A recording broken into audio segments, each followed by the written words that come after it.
Changer de vie, cesser d'écoper, commencer à naviguer par Didier Pénissard pour www.développement-personnel-club.com. Voici comment activer votre pouvoir de changer de cap avant de couler, si vous voulez réussir vos projets. Ce matin, en me levant, j'ai décidé de vous rédiger un article motivant pour celles et ceux qui ont assez de colmater les fuites et qui veulent naviguer vers le succès.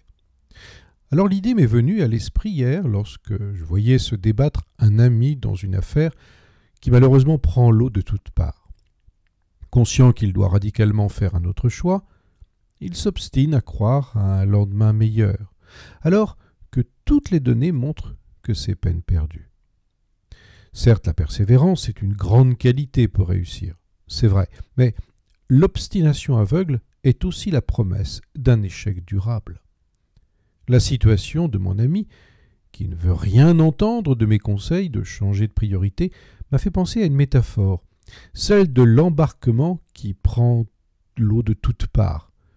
Et je vous la partage afin que, si vous vous sentez vous-même concerné, vous aide à faire le bon choix en cas de difficulté.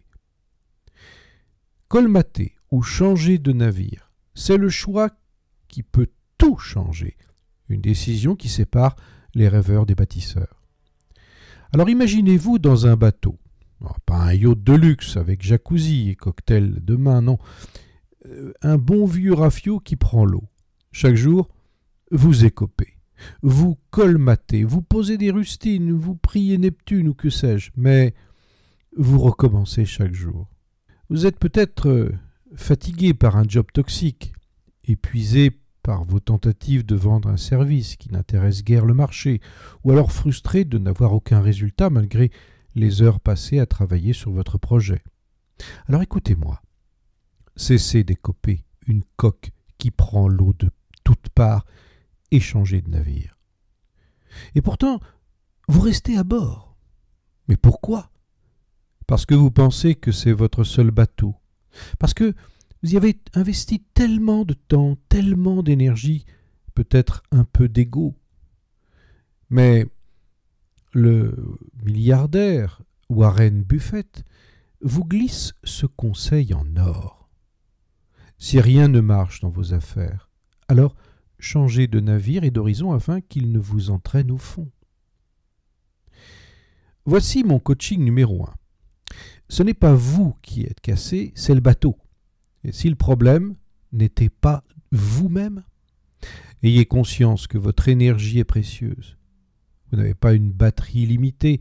Chaque minute passée à réparer un système qui ne fonctionne pas, eh bien, c'est une minute que vous n'investissez pas dans un projet qui pourrait vous propulser et réussir.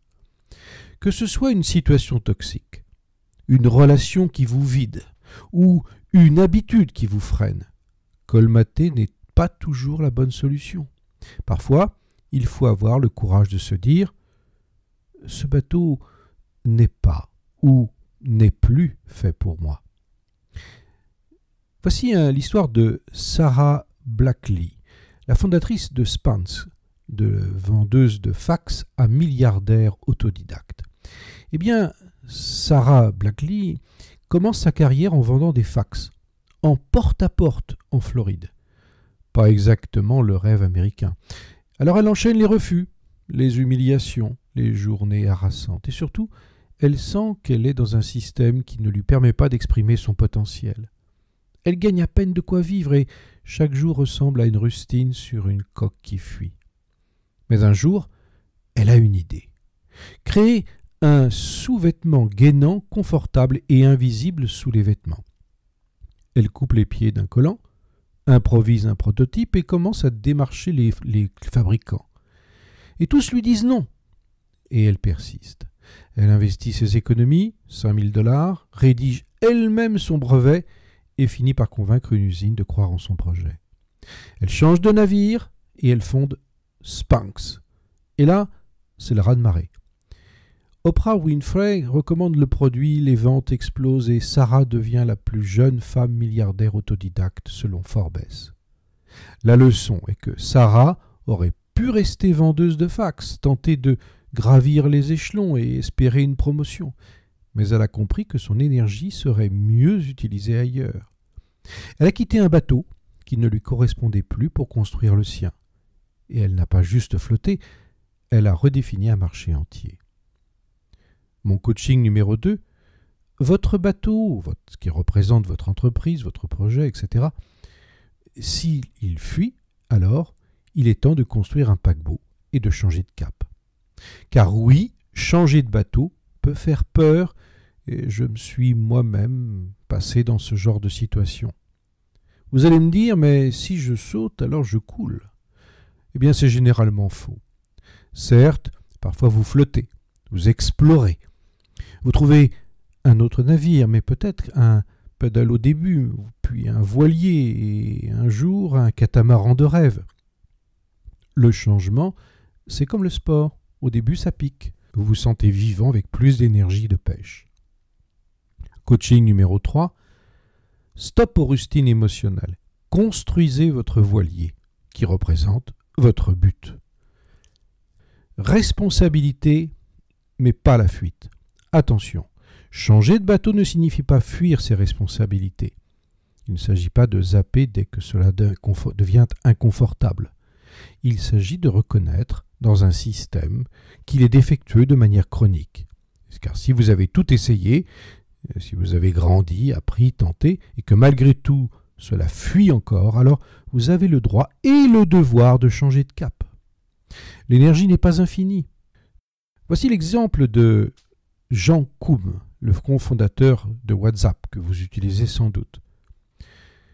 Jean Koum est né en Ukraine. Il arrive aux États-Unis avec sa mère dans les années 90 et il vit dans des conditions extrêmement modestes. Nettoie des bureaux pour survivre et apprend l'informatique simplement en autodidacte. Il finit par décrocher un poste chez Yahoo où il travaille pendant près de 9 ans. Mais voilà, Yahoo est un bateau qui commence à prendre l'eau. L'entreprise perd de sa vitesse et les décisions stratégiques sont bancales. Et Jean Koum sent qu'il consacre plus. Il décide alors de quitter Yahoo en 2007, sans plan précis, mais avec une idée qui germe. Créer une application simple et sécurisée, sans pub, pour permettre aux gens de communiquer. Il change de navire, il fonde WhatsApp. Et là, c'est le grand large. WhatsApp explose et devient l'une des applications les plus utilisées au monde et est rachetée par Facebook en 2014 pour 19 milliards de dollars. Oui, 19 milliards. Soyez donc le capitaine de vos projets, et pas le plombier. Votre vie mérite mieux qu'un seau et une éponge. Elle mérite une direction, une vision, un vent dans les voiles. Alors aujourd'hui, posez-vous cette question.